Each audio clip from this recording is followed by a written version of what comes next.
Okay, today in the today's session we will see control flow statement. So let us see first use of what is the use of control flow statement. Now let us suppose I have a program. Okay, so there are many statements in the program. Okay, so this is first statement, this is second, this is third statement, this is fourth, this is fifth statement, this is sixth statement, and let us suppose this is seventh statement.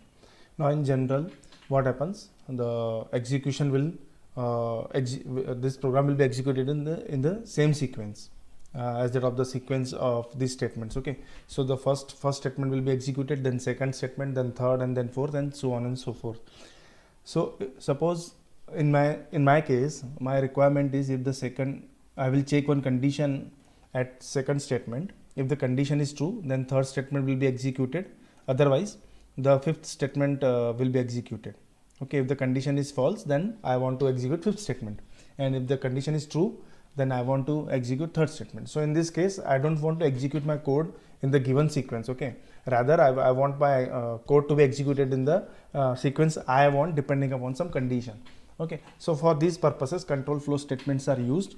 So in in Java or C or C++, in most of all these languages we will find this control statement. So first control flow statement is nothing but the decision making statement. Okay, so decision making statements consist of if else and switch, whereas loop, this is another control flow statement, that is loop. Again, there are three types of loops we have in Java, that is for loop, while loop, and do while loop. And then we have branching statement.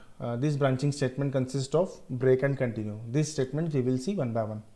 Okay, now let us first go for the if else. So in the if else, first, this is the syntax of the if else. We write if, that is a keyword. Okay, this is the keyword if, then we write a condition over there, and after that if the condition is successful, then this will be executed, else this part will be executed. So if the condition is true, then this part will be executed, and if the condition is false, okay, then this part will be executed. Okay, so now this condition will either return true or false. Okay, so if this condition will either return true or false, so depending upon this value of this condition, that is true or false, one of these two block will be executed.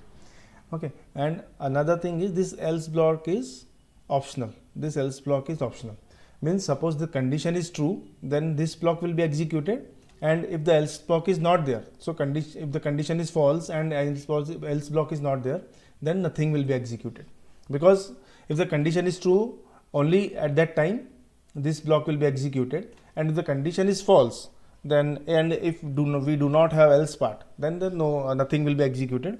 Or if the condition is false and else block is there, then else block will be executed. So this is nothing but the if else. Then we have, again, that is another variance of the if else, that is nested if else. Suppose we have if else inside if. Okay, now in this case what we have one if else inside if condition, or you can say if block. So if block is having if else, or the thing might be in the else part we will be having if else, so we can have this block over here also, no problem at all. So if we have if else inside another if else, then that is called as a nested if else. Okay, if the condition is true, again the same thing is applied over here, that is whatever we have learned in the previous slide, that is the same thing is applied over here. Okay, now next is what, if statement with else. Okay, so now here we have if. Okay, something condition is over there. Now again with else we have if. So whatever we just had, and if in the after going, if the condition is false, then else part will be executed, and again in the else part, if we have any if condition over there, again in the else part we want to add some condition, so you can use else if. Okay, same thing is there, no problem at all. I mean along with else you want to add any condition, so you can use else if again. So that is if statement with else. Okay, So again this condition, again what will happen in this case? First this condition will be evaluated. If true, then this block will be executed. Okay, if this condition is false, okay, suppose this condition is false, then what will happen? If this condition is false, then this condition will be violated.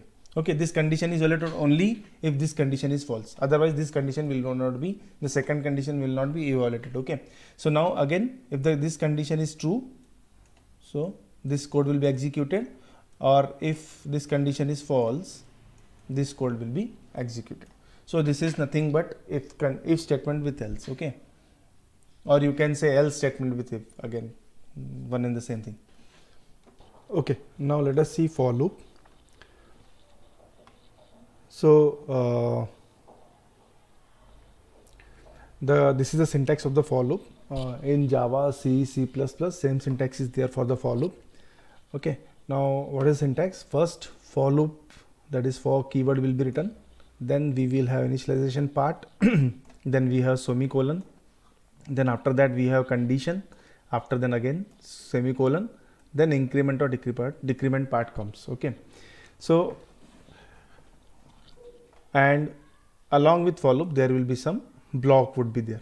Okay, now what will happen? Let us suppose something initialization is done. So the very first thing that will be executed in the for loop is nothing but the initialization. Okay, now after that is first thing. Okay, so when the after the initialization, the second thing will be the what? Condition will be checked. Okay, if the condition is true, then this code will be executed. So the condition is true. If the condition is true, let us suppose this condition is, so this is our first part, this is our second part. Okay, if the condition is true, so this code will be executed. And if the condition is false, if the condition is, so condition might be true or false. Okay, so if the condition is false, let us suppose this is false, so the next statement will be executed, that is written after the for loop. Okay, so now let us suppose the condition is true, so this block will be executed, and after the execution of the block, so this is our third thing. Okay, this is our third thing. So first initialization is there, next condition is there, condition is true, so this block will be executed, or condition is false, this statement of the statements after this for loop will be executed. Okay, now so the condition, let us we will assume that the condition is true, so that's why this block will be executed. So after the execution of this block, again this increment or decrement part will be executed. Okay, now this is, we will consider this is a fourth thing. Okay, fourth thing. So again after the increment or decrement, again what will happen? The condition will be checked. So again the same thing implies, if the condition is true, the code written in the for loop will be executed, or it will go to the statement. If the condition is false, it will go to the statement after the for loop. So this is completely for loop we have. Okay, so after that there might be some statements. So this statement will be executed only when this condition is false. Whenever the situation comes, the at that time the condition is false, then these statements will be executed. So this is the sequence of the for loop. Let us see the flow chart for the for loop. Okay, so we have here the flow chart. The first thing is the initialization, then we will check condition. If the condition is true, the statements will be in the block, in the for loop, that will be executed, and after that particular statements, or you can say the statements in the block, after those statements, execution of those statements, increment or decrement will be done, and again the condition will be checked. So after checking the condition, if the condition is false, then it will be the end of the for loop. So this is nothing but the flowchart of the for loop. Okay, now obviously we know that looping is used when we want to execute certain block of the, or you can say the certain block of the statement for more than one time. Okay, or many times you can say. Okay, if you want to repeat the same statements, then you will go for the loop, and for is one of the loop. Okay, again we have while loop also there, then we have do while loop also there in Java. So let us go for the while loop. Okay, for loop that is over, the first initialization is done, and after that condition will be checked. If the condition is true, then the statement inside the for loop will be executed, and after the execution of the statement inside the for loop, the increment or decrement parts will be executed. Okay, and if the again for after that the condition will be checked. If the condition is false, then that will be the end of the for loop. That means the statement which is written after the for loop, that will be executed. Now we have the while loop. The syntax of the while loop is very easy. Okay, so first we need to write the while keyword over there. Again, it is one of the loop. Okay, so while keyword is there, then we will check the condition, and if the condition is true, then this part will be executed. Okay, this part will be executed, and if the condition is false, this part will the statement after the execution after the while loop will be executed. Let us suppose there are some statement of the while loop. Okay, so this code will be executed when this condition is true. Okay, and this statement will be executed when we have this condition which is evaluated to be false. Okay, now obviously in any loop you have to do initialization and increment or decrement part. These both are very much required. If you are not doing initialization, then you might not execute this while loop correctly or any loop correctly. Okay, and if you do not go for the increment or decrement part, so the while loop or the do while loop or any loop will go into the infinite loop. So increment, you can see that the initialization should be done before this while loop. So whatever initialization we have written in the for loop, that should be done before the while loop. Okay, when we are using while loop. Okay, and whatever increment decrement part we had in the for loop, so that will be done in this block itself. That should not be forgotten. Okay, if you are going to forget this thing, then you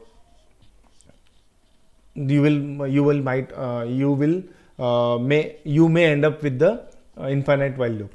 Okay, so that increment or decrement part, you can write increment or decrement part, that should be done inside the while loop. Okay, that should be carefully done inside the while loop. So that is the difference between the for loop and the while loop. Okay, so this is again the while loop. Let us see the flowchart of the while loop.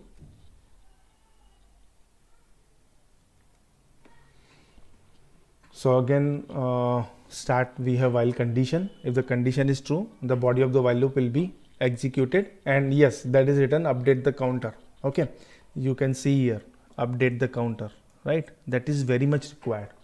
If you are not updating the counter, obviously you will end up with the infinite while loop. Okay, so after the updation of the counter, okay, that is to be done in the body of the loop itself. Okay, then again it will go to the condition. If the condition is true, again it will go to the body of the loop, and if the condition is false, then it will stop the while loop. Okay, so obviously in while loop and do while loop and for loop, the loop will end whenever the condition will be false, if you are not using break statement inside the while and for loop. Okay, so that will again we will see how break, and in the subsequent videos we will see how this break and continue statement can be used along with the loops. Okay, so for now just remember that if you want to exit from the while loop or the for loop, you have to use condition. The condition is false, then and then only you can come out of that particular loop. Okay, now we will see do while loop.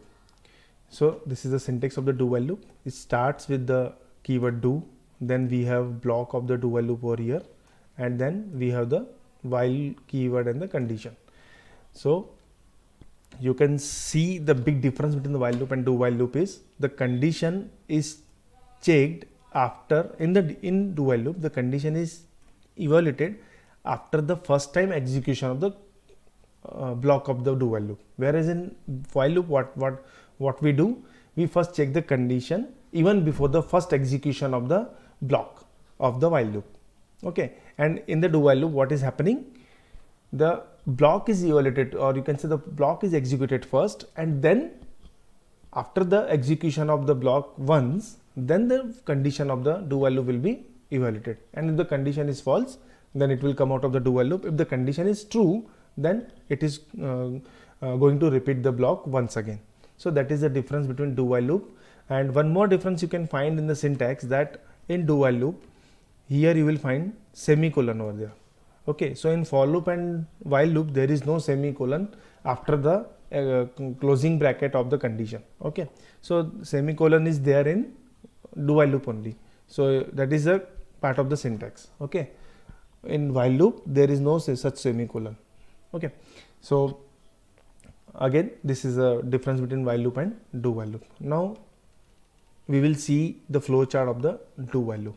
So first the statement inside the loop will be executed, as I have said in the previous slide also. Then the condition will be evaluated. If the condition is true, that statement is again executed, and if the condition is false, then it will come out of the do while loop. Okay, so now we will see branching statement. There are two branching statements in C, C++, Java. So break statement is there and the continue statement is there. So whenever we are executing the break statement, the particular loop will be terminated. Okay, we know that the loop is terminated only when the condition is false, but there is another way of terminating the loop. Let us suppose any loop, do while loop or the while loop or the for loop, any loop can be terminated using the break statement also. Okay, we will see the example how this break statement is used, or then we have the continue statement. Okay, here is the continue statement. Now what is the meaning of continue statement? If we are executing the continue statement, then only the current iteration of the loop will be terminated. Okay, not complete loop will be terminated, only the current iteration. So again the meaning of this statement, that is to terminate, that is used to terminate current iteration of the loop, that is again we will see using the example. So let us directly quickly go to the example. So here I have used C language for giving the example of break. Okay, so I have used one variable int I. Okay, the value of I we are initializing to 1. So you can see here for loop there are three parts, that is initialization, then condition, then increment decrement part. Okay, and there is a block. Okay, so initially the value of I is equal to 1. So the value of I is equal to 1. Then after that what will happen? It will check I is less than equal to 10 or not. So it is I is 1, so obviously 1 is less than equal to 10, so condition is true. Then again it will check I is equal to 3. As the value of the I is 1 equal to 3, condition is false, so this break statement will not be executed, which is inside the if statement. Okay, so this will not be executed, so it will directly printf statement will be executed. So what will happen? This printf is going to print the value of I, so the output will be 1. Then again what is going to be there? This I plus plus is going to be executed, so the value of I will become 2. The value of I will become 2. Now after that again the condition will be checked, so 2 is less than or equal to 10. So 2 is less than or equal to, condition is true, so it will come inside the for loop. Again we will check 2 is equal to 3 or not. So 2 is not equal to 3, that's why this condition is false, so this will not be executed, so directly the control will come over here. Okay, now the printf function is going to print the value of I on the screen, that is 2. Okay, and after that what will happen? I plus plus, so the value of I will be equal to 3. Okay, now it will again check 3 is less than equal to 10, right? It will check whether the 3 is less than or equal to 10, so the condition is again true, and it will come out inside the for loop. But what will happen over here? It will check the condition, this condition, if will check this condition, I equal to 3. So 3 equal to 3, the condition is true, and the break statement will be executed. So whenever the break statement executed, complete for loop will be terminated. The next all iteration of the for loop will be terminated. Okay, so it will come outside of the for loop, and program, as there is no instruction or statement after the for loop, the program will be over. Okay, so when you can see here is the value of I is 3 and the condition is still true, right? The condition is still true. Even the condition here is true, because of this break statement the for loop is terminated. Because we have executed the break statement, the for loop is terminated. Though the condition is true, 3 less than equal to 10, the condition right now it is true, but as we have executed break statement, the for loop is terminated. Okay, so that is the working of break statement. Now we will see the working of continue statement. Let us suppose again I am taking I as a variable. The value of I in the beginning is 1. Okay, you can see the initialization part of the for loop. So I is equal to 1. Again, I am checking here is what? I is less than equal to 6. Okay, so right now 1 is less than equal to 6. That's why the condition is true. Again, it will go inside the for loop. Now this statement, if it will check I mod 2, right? I is 1 and mod 2 it will return the remainder. Okay, the remainder is 0 over there. Oh, sorry, we are finding the remainder of 1 with respect to 2. So the remainder will be 1. Okay, so 1 equal to 0, the condition is false. So this statement will not be executed. So directly this printf will be executed and I will be printed. Okay. So what is the value of I? 1. So that will be printed. So you can see the output right now the output will be 1. After that we are going to increment the value of I. Okay. We are going to increment the value of I. So I will become 2. So the value of I is 2 now. Okay. Now after that we will check the condition of the for loop, that is I less than or equal to 6. 2 less than or equal to 6 is again true. So again it will come over here. Okay, inside the for loop. Now you can see that 2 mod 2 equal to 0. So we are finding the remainder of 2 with respect to 2. So 2 divided by 2, the remainder is 0. So 0 equal to 0, condition is the condition is true. So the condition is true. That's why the continue statement will be executed. So what is the execution of the continue statement? It will terminate only the current iteration. So directly after the continue, we will go to the I++. This statement will not be executed. Why? Because we have executed continue, so it will terminate the current iteration. So it will directly go to the whatever the statements are in the for loop after the continue, those will not be executed. Okay, directly it will go to the I++. Okay, that is the increment decrement part, and it will make the value of I equal to 3. Okay, so the value of I equal to 3. Now again it will check 3 is less than equal to 6. Yes, it is less than equal to 6. That again it will come inside the for loop. Now it will check 3 mod 2 equal to 0. 3 mod 2 comes out to be 1 and 1 equal to 0 is false. So that's why this condition, or you can say continuous statement, will not be executed. Directly it will print the value of I. So what basically we are doing this program, we are printing the odd values of I till 6. Okay, whenever the I is odd, so we are printing the value of I. So we are printing the odd numbers till 6. Okay, so now 3 will be printed in the output, right, on the screen, you can say. After that I++ will be executed. So I will become 4. So 4 is less than equal to 6. True, it will come inside the for loop. 4 mod 2 is 0. 0 equal to 0, condition is true. So continuous statement executed. So whatever the statements are in the for loop after the continuous statement will not be executed. It will directly go to the I++ and it will make I equal to 5. So the I will be equal to 5. Now again we will check, condition will be checked. 5 is less than equal to 6. The condition comes out to be true. So true, it will go inside the for loop. This condition will be false. Why? Because 5 mod 2, that is 1. 1 equal to 0, that is false. So this statement will not be executed, and then printf statement will be executed, and it is going to print the value of I, that is nothing but 5. So on the screen you will see 5. Okay, so output will include 5 also. Then what will happen? I++ will happen. So I will be equal to 6. Okay, so I will be equal to 6. Again the condition will be checked. I is less than equal to 6. 6 is less than equal to 6. Yes, true, correct. So the condition is true. It will go inside the for loop. 6 mod 2 equal to 0. Again the condition is true. So continue statement will be executed. So after continue, it will directly go to this part, and the value of I will become 7. Value of I will become 7. Okay. Now as the value of the I is 7. 7 is less than or equal to 6. False. So it will go out of the for loop, and as there is no statements after the for loop, the program will be over. So the output will be of this program will be 135. Though that is the working of continue.